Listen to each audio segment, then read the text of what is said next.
इसमें हमें जिस वक्त ये हमने बात सुनी कि उसने 26 आयात के बारे में वसीम रिजवी तो उसको कहना ही नहीं चाहिए, तो उसने जो कुरान पाक की 26 आयतों के बारे में सुप्रीम कोर्ट में कुछ अर्ज़ी दायर की है। जब हमने सुना तो हमें बहुत दुख महसूस हुआ।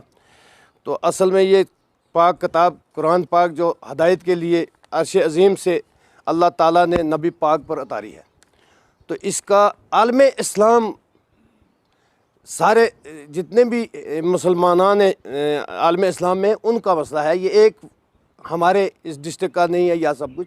मजीद में फरमाया कि मुसलमान की एक कौम है क़यामत तक ना बदली जाएगी ना बदलेगी। ये पहले ही मैंने अल्फाज किया, इसलिए हम भारतीय जनता पार्टी की और डिस्ट्रिक्ट की यहाँ प्रेसिडेंट की क़यादत साहब से हम ये इनको खंडित करते हैं और ये ऐसा अल्फाज दोबारा ना कहें। और जितने भी सुनने वाले मुसलमान हैं आर मुतय्यम हो जाए, मुसलमान के ख़िलाफ़ ये बात नहीं हुई। ये एक मामूली सा आदमी है जिसने अपनी अक्ल की कमज़ोरी ज़ाहिर की। ये मेहरबानी करके जितने भी कानून लाए, कानून अमल लाने वाले हैं, इनको सख्त से सज़ा दी जाए।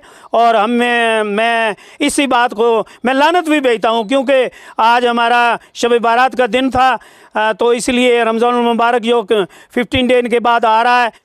जो अर्ज़ी पेश की है हिंदुस्तान में नहीं दुनिया भर में उसको सब लोग लानत देते हैं। हम भी भारतीय जनता पार्टी डिस्ट्रिक्ट पुंछ की तरफ से उसको लानत भेजते हैं। वो एक जहन्नमी आदमी है जिसने ऐसी सोच बनाई है।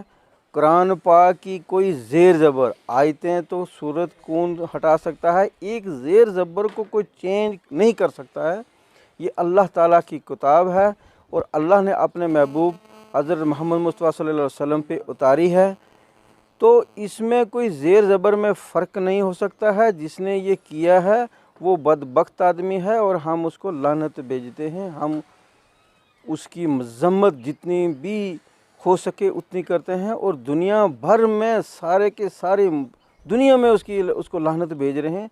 तो इतना लानती आदमी जिसकी बीवी बच्चे उसको छोड़ के चले गए हैं, वो एक बदबख्त आदमी।